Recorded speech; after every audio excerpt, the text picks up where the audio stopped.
We're ready to begin with Wisconsin. We have student athletes Carter Gilmore, John Blackwell, Nolan Winter. We'll now take questions for the student athletes.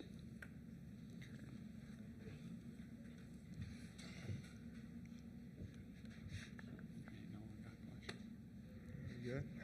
All right. No, they just got to warm up. Over here. Mark Stewart, Milwaukee Journal Sentinel. Just wanted to get your initial, obviously now you know something about BYU. I'm just curious if each of you could kind of speak on what stands out to you about, what you've learned about this team so far. Yeah, I mean, a very tough team, well coached, shoot the three at a very high level, so it's kind of going to be a point of emphasis for us tomorrow to limit those. But no, they're really good in transition too, so it's going to be a good game for us and a good test for us for sure. Yeah, like Noah said, they're really talented, well coached. They won 10 of their last 11 around this time. That's really good. So they're hot right now, and they have all the confidence in the world. So it's our job to shut that off and, go out there and give it our all. Yeah, I mean, just piggybacking off them, they're well coached, deep team as well that has a lot of options, a lot of guys that can do a lot of different things. Shooting the three ball, some in particular, they do a great job on. Great team that's hot right now, well coached, but we're excited for the matchup. Other questions?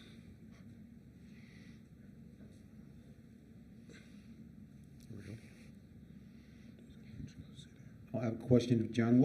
With just one day to prepare, what do you want to know specifically about your opponent to help you get ready for a game like that?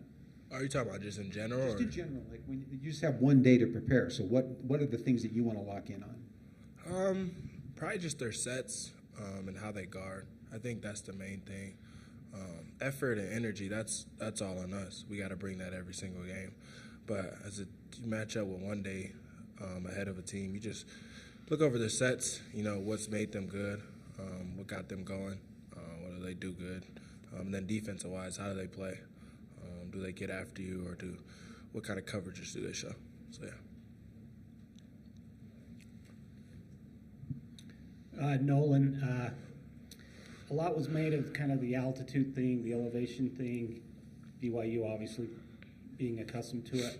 After being here 3 or 4 days, have you noticed it all? Is that a thing, and was it a thing in your game the other day?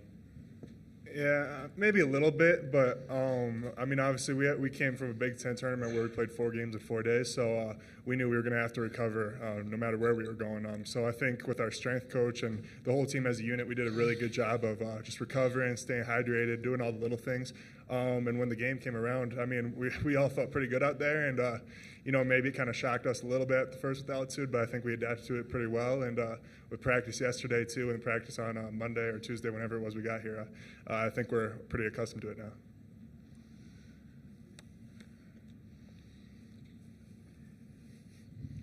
One of the advantages of playing first is you get to be done with your first round and watch all the other games.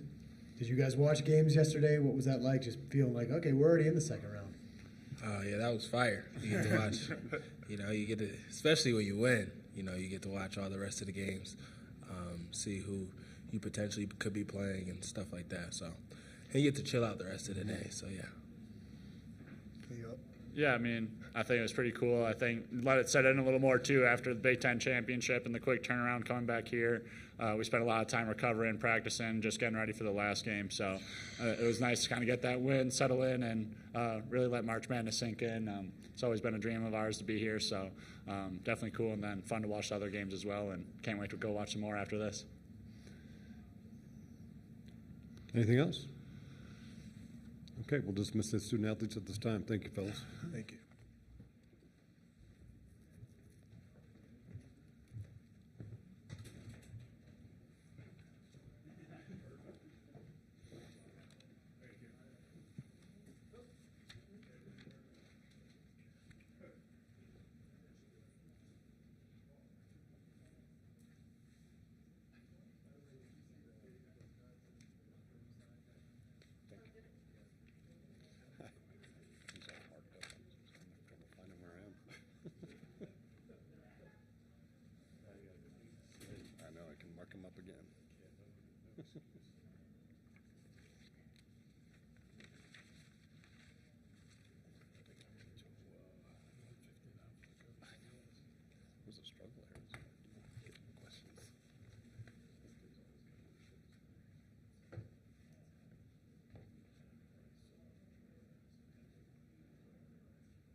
the coach said, he asked you a question. Or something, he thought about asking a question. Oh, there you go. Okay.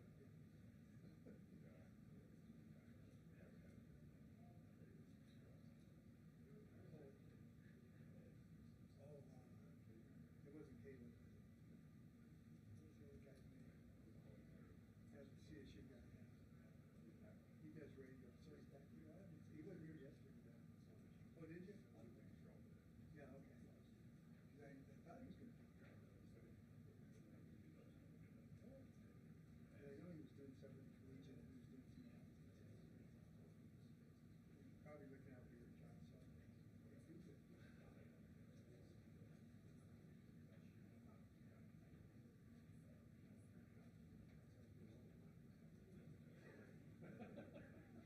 Sometimes I get free food and shit.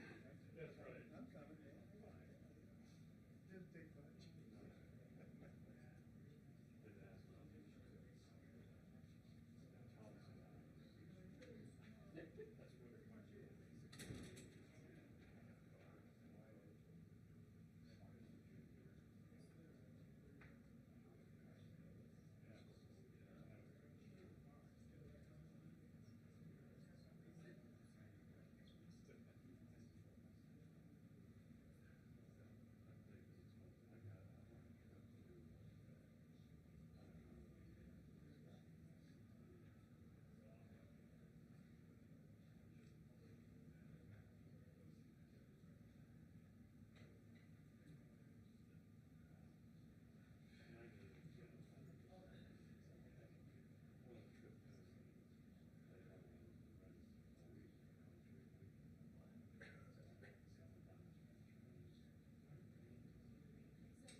We appreciate that.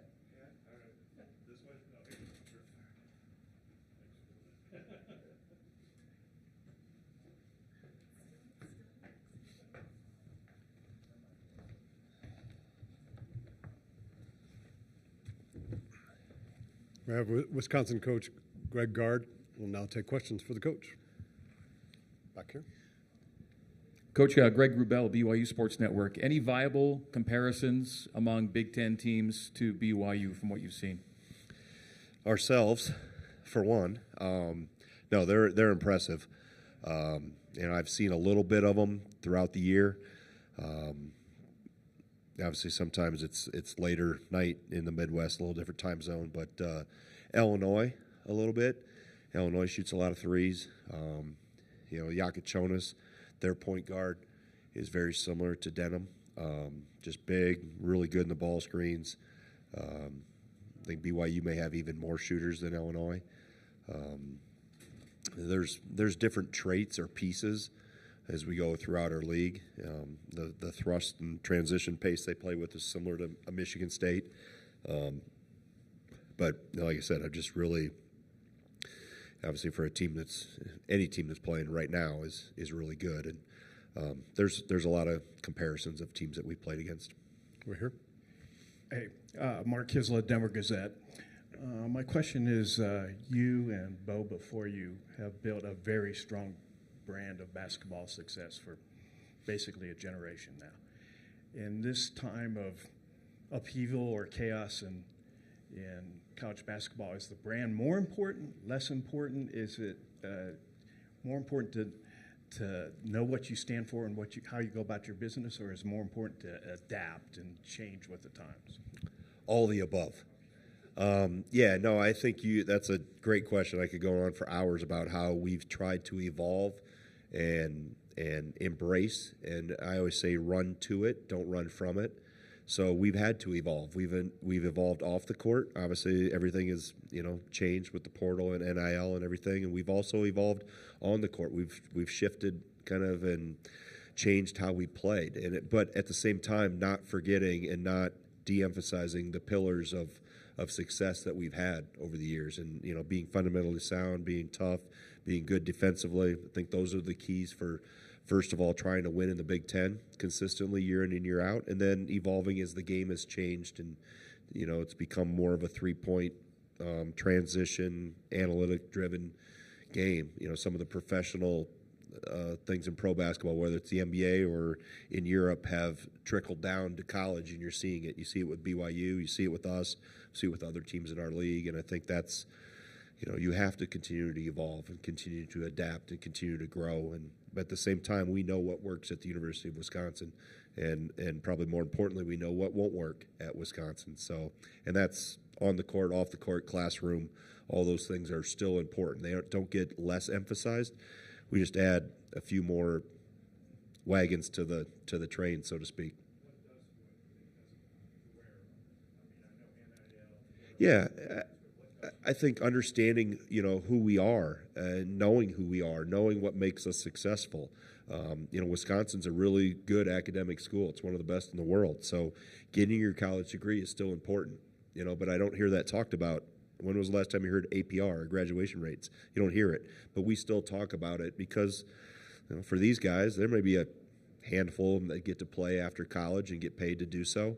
But for most of them, and even the guys that do get to play after college, they won't probably play long if you look at the data behind it. What are you going to do for the next 60 years of your life? So trying to really give them a perspective. I think what helps me is I have my own son on the team, so I can kind of look at it through that lens too as a father. And what would I want a coach telling my son in terms of helping set him up for life and preparing for what's going to happen once the air goes out of the ball, so to speak. Okay. Hey, Coach, Eddie Pels with AP, kind of keeping on the same topic.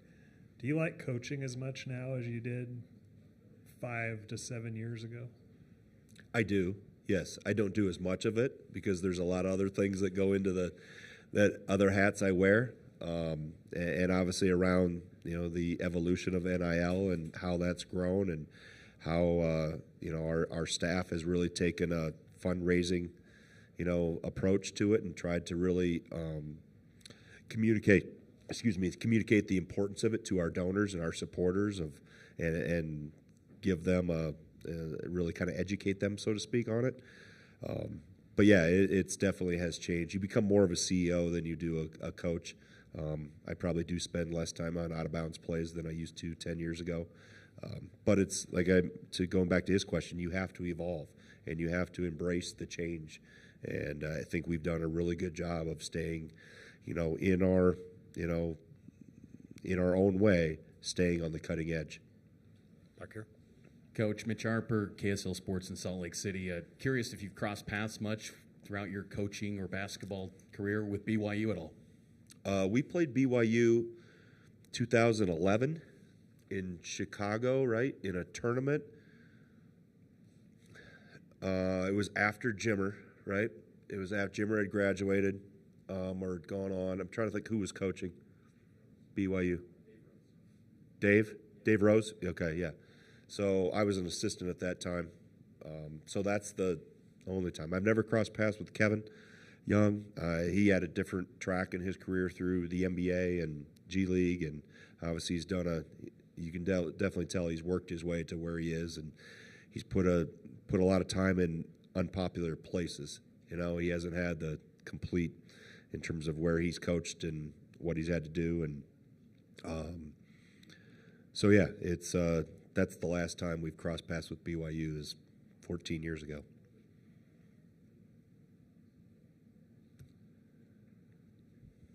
Jay Drew from the Deseret News in Salt Lake City.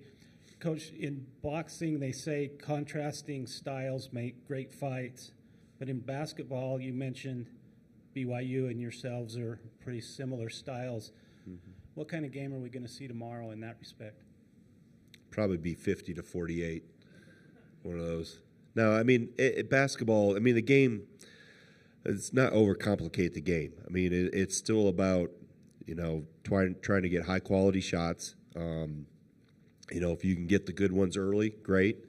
If not, they do a good job of spreading the floor, running a lot of middle ball screens with Denham and with Hall, and obviously Saunders and drawing a blank on the other guard. You have a roster for me? Oh, here we go. Cannell, right? Did I say it right? Nell. K is silent. Okay.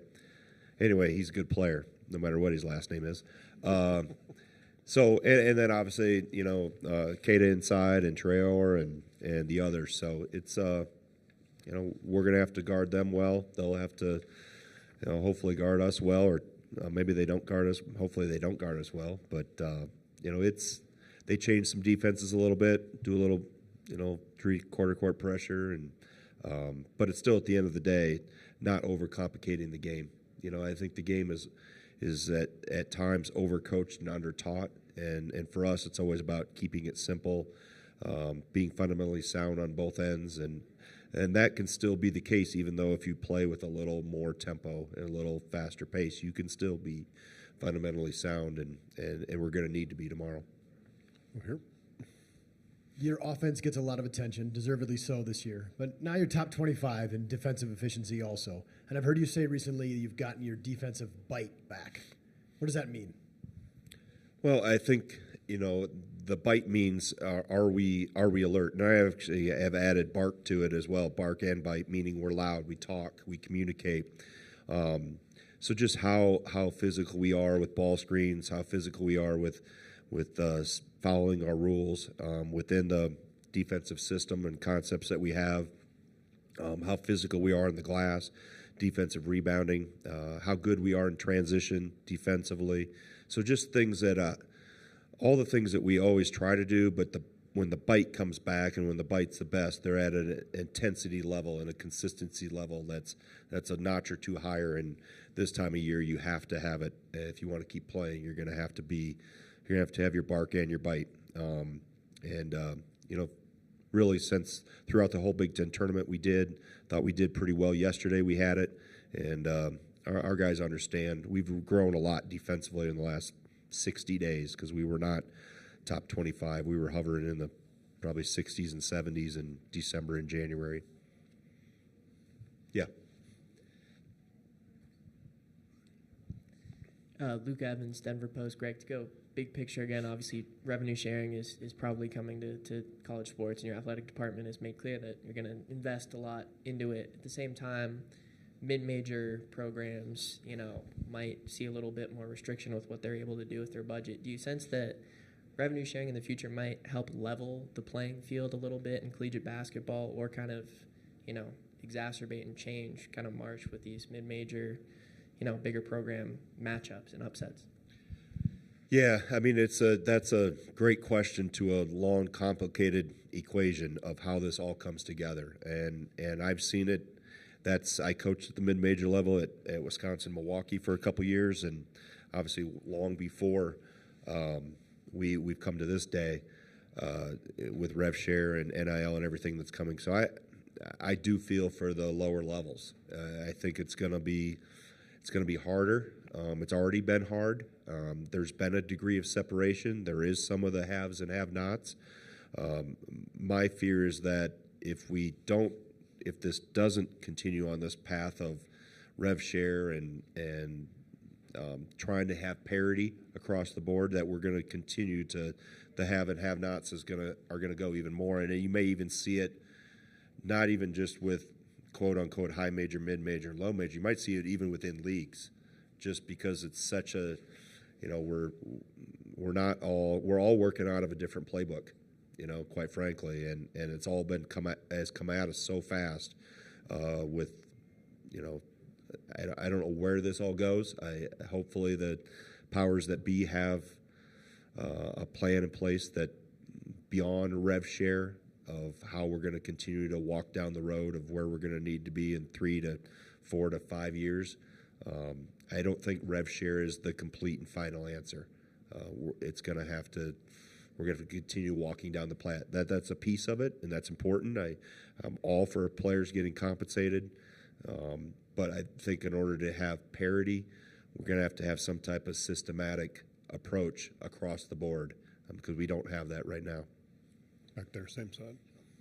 Greg, Mark Stewart, Milwaukee Journal Sentinel. I'm curious, in these tournament situations when it comes to scouting your opponent, do you want your guys who are doing the scout, do you want it condensed? Is it the same scout that you would get, that the guys are getting during the regular season when they get 2 days or 2.5 days to prepare, or in this situation is it a little different, maybe a little more condensed? Yeah, I think the only thing that's really different is that we don't have multiple days to prepare. And when you have a quick 48-hour turnaround, this time of year we've played, 36 games, 38 with the exhibitions already. The on-court physical contact time is basically eliminated. So you're doing more of the mental and the visual approach to it. And the recovery and the rest is more important than the physical contact on the floor. So the actual report itself and the film that we see is the same, but the actual reps that we go through it, that typically if you had a 2 or 3 day preparation or for example a 4 or 5 days like we had for Montana, you'd have more actual on-court time in live action. We're far enough down the road now where that isn't applicable and necessary at this time, and But film wise, they'll see. We've already gone through some, and we'll do more again tomorrow. Anything else? Okay, thank you for your time, All right, Coach. thank you.